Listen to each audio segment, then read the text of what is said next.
अपने लिखने की, बोलने की, पढ़ने की शक्ति का इस्तेमाल करना सीखना है। अपनी आइडेंटिटी पे गर्व रखना ही है, क्योंकि हम अकेले हैं पूरे विश्व में। पिछले 2000 साल के इतिहास में हम अकेले हैं जो दोनों राक्षसी शक्तियों के हमले के बावजूद भी ज्यों के त्यों मजबूत खड़े हुए हैं। हम अकेले हैं। वो पढ़ाते होंगे हमारा झूठा इतिहास, वो बताते होंगे हमें झूठी हिस्ट्री।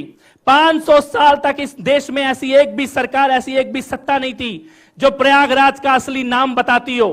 500 साल तक इस देश में ऐसा कोई इतिहास लिखने वाला नहीं था जो प्रयागराज का असली नाम बताता हो। लेकिन हमारे माताओं ने, पिताओं ने, हमारे पूर्वजों ने चुपचाप एक जनरेशन के बाद दूसरी जनरेशन को वो सच्चा इतिहास बताया, और 500 साल के बाद आज वो इलाहाबाद कहीं गंगा में बह गया और प्रयागराज बन के खड़ा है। हम अकेले हैं, हम अकेले हैं, हम अकेले हैं। पिछले 2000 साल में जिसने इस्लामिक ताकतों के कब्जे में गई हुई जमीन को यह अयोध्या में भगवान श्री राम के मंदिर में यह वापस लेके दिखाया है। हम अकेले हैं, वापस लेके दिखाया है, अपनी भूमि को वापस लेके दिखाया, अपनी पहचान को वापस लेके दिखाया है। और यह केवल अंगड़ाई है। अभी तो हमने केवल आंखें खोली हैं, अभी तो हम उठ के खड़े नहीं हुए हैं, अभी तो हमने चलना शुरू नहीं किया है। और तुम्हें अभी से चाय से और योग से डर लगने लग गया है। चाय वाले का तुम बिगाड़ क्या लोगे, और योग वाला आ गया तो तुम उखाड़ कुछ नहीं पाओगे। मैं तो कई बार ये कहता हूं, बेटा ये चाय वाला है, इसे झेल लो, वो गाय वाला आ गया तो तुमसे झेला नहीं जाएगा।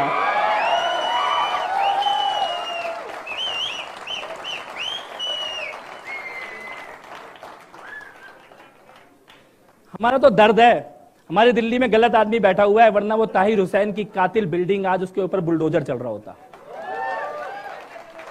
कल यहां पे आने से पहले मैंने कुछ लाइनें लिखी थी, वो मैं यहां बोलना चाहता हूं। मैं यहां पे दर्द भी लेके आया हूं, गुस्सा भी लेके आया हूं, और एक रास्ता जो मुझे समझ में आता है वो रास्ते की बात करने के लिए भी आया हूं। मैंने ये लिखी थी लाइनें कल आते समय यहां पर, जब मैं आ रहा था इस कार्यक्रम के लिए, तो मेरे मन में कुछ भाव आए। वो भाव आपके सामने शेयर करना चाहता हूं। वो घरों को जलाते रहे, वो घरों को जलाते रहे और हम आग बुझाते रहे। वो घरों को जलाते रहे और हम आग बुझाते रहे। वो फिर भी मासूम बने हैं और हम फिर भी दंगाई हैं। वो फिर भी मासूम बने हैं और हम फिर भी दंगाई हैं। अभी चुप बैठो मेरे दोस्त, अभी चुप बैठो मेरे दोस्त, अभी कुछ ना बोलो। अभी चुप बैठो मेरे दोस्त, अभी कुछ ना बोलो। जलने दो पड़ोसी का घर, जलने दो पड़ोसी का घर। अभी आग तेरे घर तक थोड़ी आई है, अभी आग तेरे घर तक थोड़ी आई है। अंकित शर्मा वो नाले से निकला था, उसका हाथ रस्सी से बंधा हुआ। जिस हाथ में राखी बंधती थी उस हाथ में रस्सी देखी है। जिस हाथ में राखी बंधती थी उस हाथ में रस्सी देखी है। उनकी किताबों में वो आज अंकित था, उनकी किताबों में वो आज अंकित था। लेकिन कल तेरा भी नंबर मेरे भाई है, कल तेरा भी नंबर मेरे भाई है।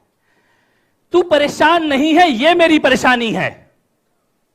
तू परेशान नहीं है, ये मेरी परेशानी है। तेरी चुप्पी तेरी मौत का पैगाम लेके आई है। तेरी चुप्पी तेरी मौत का पैगाम लेके आई है। चुप रह सकते हैं क्या? रहना चाहिए क्या? चुप रह के बच पाएंगे क्या? अभी मैं पिछले महीने आया था भाग्यनगर, ये हितेश यहां बैठे हैं, हितेश ने एक कार्यक्रम रखा था। उधर पोस्टर लगा हुआ था, कमलेश तिवारी, चंदन गुप्ता, निकिता तोमर, अंकित शर्मा, रिंकू, राहुल, ऐसे फोटो लगी थी। और दो खाली छोड़ दी थी, दो जगह खाली छोड़ दी थी उस पोस्टर में। किसके लिए छोड़ी थी वो खाली? एक आपके लिए और एक मेरे लिए। कोई भी हो सकता है उस जगह पे, कोई भी हो सकता है अगर हम चुप रहेंगे। अगर हम, वो बिल्कुल सही कह रहा था प्रदीप भाई, बिल्कुल सही कह रहा था। अपने हक के लिए बोलना कम्युनल है क्या? अपने हक के लिए बोलना तो आतंकी है क्या? अपने हक के लिए बोलेंगे तो हम दंगाई हो गए क्या? आतंकवादी हो गए, रेडिकल हो गए, कट्टर हो गए तो हो गए।